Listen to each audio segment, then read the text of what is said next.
2 Samuel chapter 12. The Lord sent Nathan to David. When he came to him, he said, "There were 2 men in a certain town, one rich and the other poor. The rich man had a very large number of sheep and cattle, but the poor man had nothing except one little ewe lamb that he had bought. He raised it, and it grew up with him and his children. It shared his food, drank from his cup, and even slept in his arms. It was like a daughter to him. Now a traveller came to the rich man, but the rich man refrained from taking one of his own sheep or cattle to prepare a meal for the traveller who had come to him. Instead, he took the ewe lamb that belonged to the poor man and prepared it for the one who had come to him."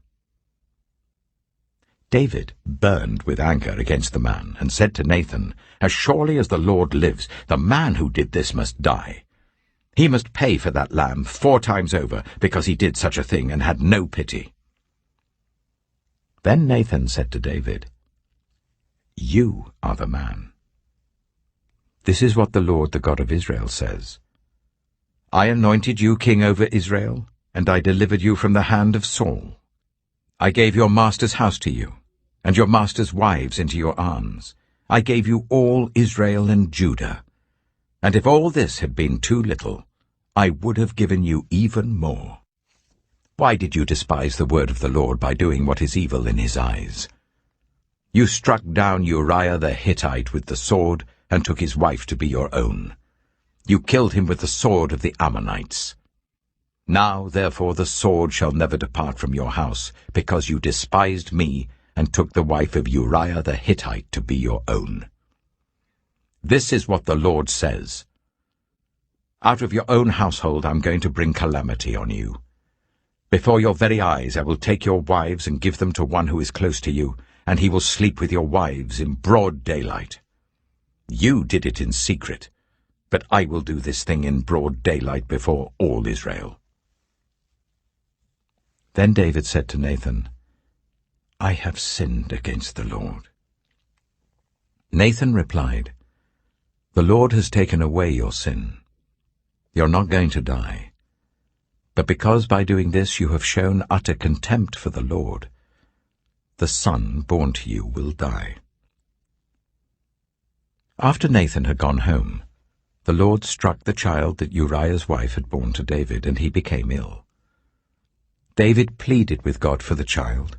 He fasted and spent the nights lying in sackcloth on the ground.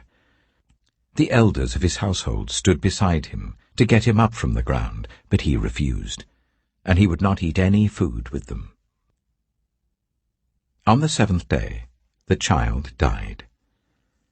David's attendants were afraid to tell him that the child was dead, for they thought, while the child was still living, he wouldn't listen to us when we spoke to him.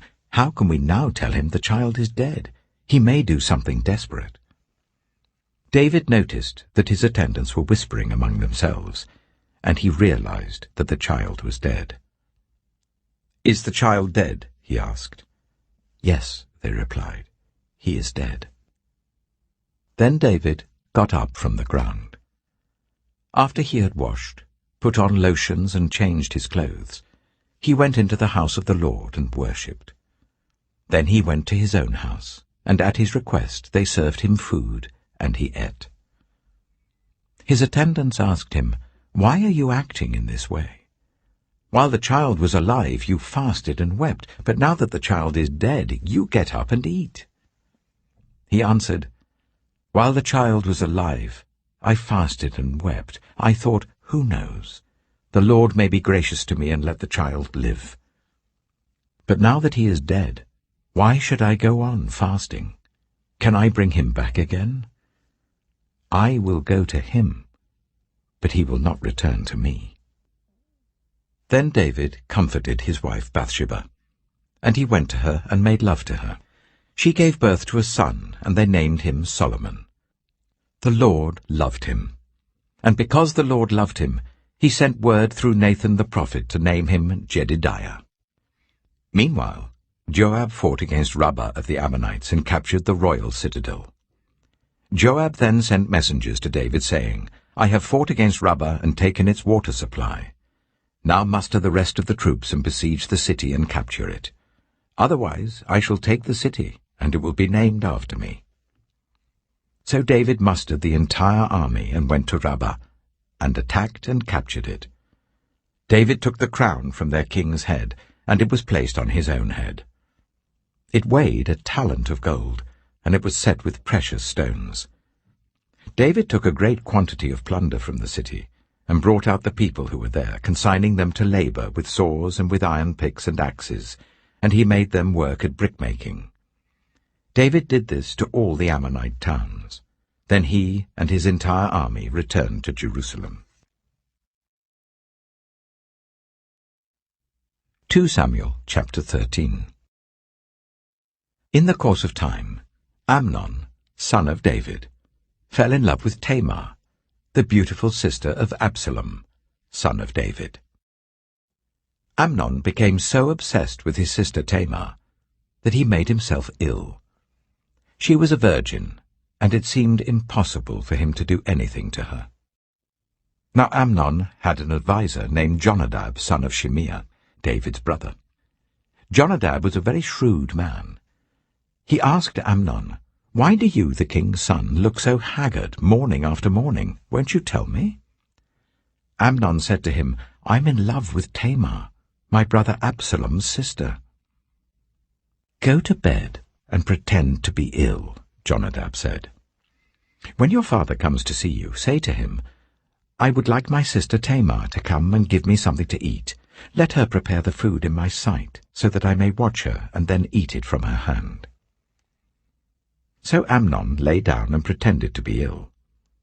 When the king came to see him, Amnon said to him, I would like my sister Tamar to come and make some special bread in my sight, so that I may eat from her hand. David sent word to Tamar at the palace, Go to the house of your brother Amnon and prepare some food for him. So Tamar went to the house of her brother Amnon, who was lying down. She took some dough, kneaded it, made the bread in his sight, and baked it. Then she took the pan and served him the bread, but he refused to eat. Send everyone out of here, Amnon said. So everyone left him. Then Amnon said to Tamar, Bring the food here into my bedroom, so that I may eat it from your hand. And Tamar took the bread she had prepared and brought it to her brother Amnon in his bedroom. But when she took it to him to eat, he grabbed her and said, Come to bed with me, my sister. No, my brother, she said to him, don't force me. Such a thing should not be done in Israel.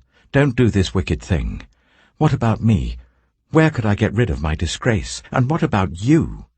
You would be like one of the wicked fools in Israel. Please speak to the king. He will not keep me from being married to you. But he refused to listen to her, and since he was stronger than she, he raped her. Then Amnon hated her with intense hatred. In fact, he hated her more than he had loved her. Amnon said to her, Get up and get out. No, she said to him. Sending me away would be a greater wrong than what you have already done to me. But he refused to listen to her. He called his personal servant and said, Get this woman out of my sight and bolt the door after her. So his servant put her out and bolted the door after her. She was wearing an ornate robe, for this was the kind of garment the virgin daughters of the king wore.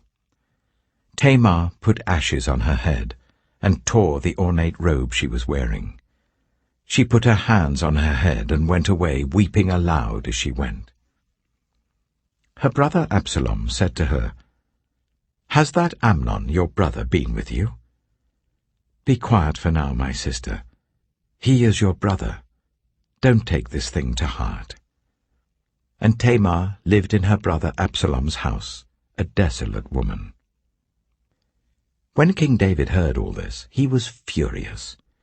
And Absalom never said a word to Amnon, either good or bad. He hated Amnon because he had disgraced his sister Tamar. 2 years later, when Absalom's sheep-shearers were at Baal-Hazor, near the border of Ephraim, he invited all the king's sons to come there. Absalom went to the king and said, "Your servant has had shearers come. Will the king and his attendants please join me?" "No, my son," the king replied. "All of us should not go. We would only be a burden to you." Although Absalom urged him, he still refused to go but gave him his blessing. Then Absalom said, "If not, please let my brother Amnon come with us." The king asked him, "Why should he go with you?" But Absalom urged him. So he sent with him Amnon and the rest of the king's sons. Absalom ordered his men, "Listen, when Amnon is in high spirits from drinking wine, and I say to you, 'Strike Amnon down,' then kill him. Don't be afraid. Haven't I given you this order? Be strong and brave." So Absalom's men did to Amnon what Absalom had ordered. Then all the king's sons got up, mounted their mules, and fled. While they were on their way, the report came to David, "Absalom has struck down all the king's sons. Not one of them is left." The king stood up, tore his clothes, and lay down on the ground, and all his attendants stood by with their clothes torn. But Jonadab, son of Shimeah, David's brother, said, "My lord should not think that they killed all the princes. Only Amnon is dead." This has been Absalom's express intention ever since the day that Amnon raped his sister Tamar. My lord the king should not be concerned about the report that all the king's sons are dead. Only Amnon is dead. Meanwhile, Absalom had fled. Now the man standing watch looked up and saw many people on the road west of him coming down the side of the hill. The watchman went and told the king, "I see men in the direction of Horonaim on the side of the hill." Jonadab said to the king, "See, the king's sons have come. It has happened just as your servant said." As he finished speaking, the king's sons came in, wailing loudly. The king, too, and all his attendants wept very bitterly. Absalom fled and went to Talmai, son of Ammihud, the king of Geshur. But King David mourned many days for his son. After Absalom fled and went to Geshur, he stayed there for 3 years, and King David longed to go to Absalom, for he was consoled concerning Amnon's death. 2 Samuel chapter 14. Joab, son of Zeruiah, knew that the king's heart longed for Absalom. So Joab sent someone to Tekoa, and had a wise woman brought from there. He said to her, "Pretend you are in mourning. Dress in mourning clothes, and don't use any cosmetic lotions. Act like a woman who has spent many days grieving for the dead. Then go to the king and speak these words to him." And Joab put the words in her mouth. When the woman from Tekoa went to the king, she fell with her face to the ground to pay him honor, and she said, "Help me, your majesty." The king asked her, "What is troubling you?" She said, "I am a widow. My husband is dead. I, your servant, had 2 sons. They got into a fight with each other in the field, and no one was there to separate them. One struck the other and killed him. Now the whole clan has risen up against your servant. They say, 'Hand over the one who struck his brother down, so that we may put him to death for the life of his brother whom he killed. Then we will get rid of the heir as well.' They would put out the only burning coal I have left, leaving my husband neither name nor descendant on the face of the earth." The king said to the woman, "Go home, and I will issue an order on your behalf." But the woman from Tekoa said to him, "Let my lord the king pardon me and my family, and let the king and his throne be without guilt." The king replied, "If anyone says anything to you, bring them to me, and they will not bother you again." She said, "Then let the king invoke the Lord his God, to prevent the avenger of blood from adding to this destruction, so that my son shall not be destroyed." "As surely as the Lord lives," he said, "not one hair of your son's head will fall to the ground." Then the woman said, "Let your servant speak a word to my lord the king." "Speak," he replied. The woman said, "Why then have you devised a thing like this against the people of God? When the king says this, does he not convict himself? For the king has not brought back his banished son. Like water spilled on the ground, which cannot be recovered, so we must die. But that is not what God desires. Rather he devises ways so that a banished person does not remain banished from him. And now I have come to say this to my lord the king, because the people have made me afraid. Your servant thought, I will speak to the king. Perhaps he will grant his servant's request. Perhaps the king will agree to deliver his servant from the hand of the man who is trying to cut off both me and my son from God's inheritance. And now your servant says, May the word of my lord the king secure my inheritance, for my lord the king is like an angel of God in discerning good and evil. May the Lord your God be with you." Then the king said to the woman, "Don't keep from me the answer to what I am going to ask you." "Let my lord the king speak," the woman said. The king asked, "Isn't the hand of Joab with you in all this?" The woman answered, "As surely as you live, my lord the king, no one can turn to the right or to the left from anything my lord the king says. Yes, it was your servant Joab who instructed me to do this, and who put all these words into the mouth of your servant. Your servant Joab did this to change the present situation. My lord has wisdom like that of an angel of God. He knows everything that happens in the land." The king said to Joab, "Very well, I will do it. Go, bring back the young man Absalom." Joab fell with his face to the ground to pay him honor, and he blessed the king. Joab said, "Today your servant knows that he has found favor, because the king has granted his servant's request." Then Joab went to Geshur, and brought Absalom back to Jerusalem. But the king said, "He must go to his own house, he must not see my face." So Absalom went to his own house and did not see the face of the king. In all Israel there was not a man so highly praised for his handsome appearance as Absalom.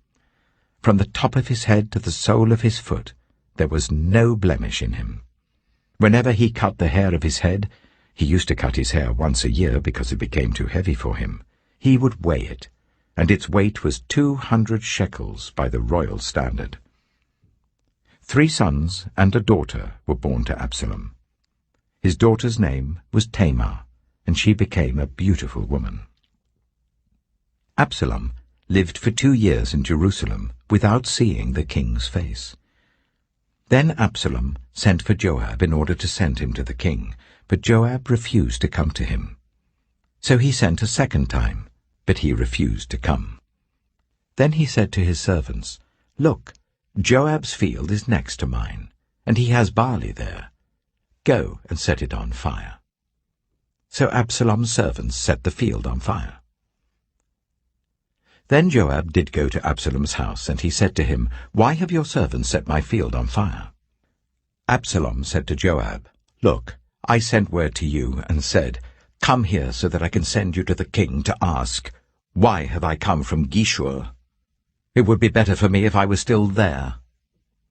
Now then, I want to see the king's face, and if I am guilty of anything, let him put me to death.'" So Joab went to the king and told him this. Then the king summoned Absalom, and he came in and bowed down with his face to the ground before the king. And the king kissed Absalom.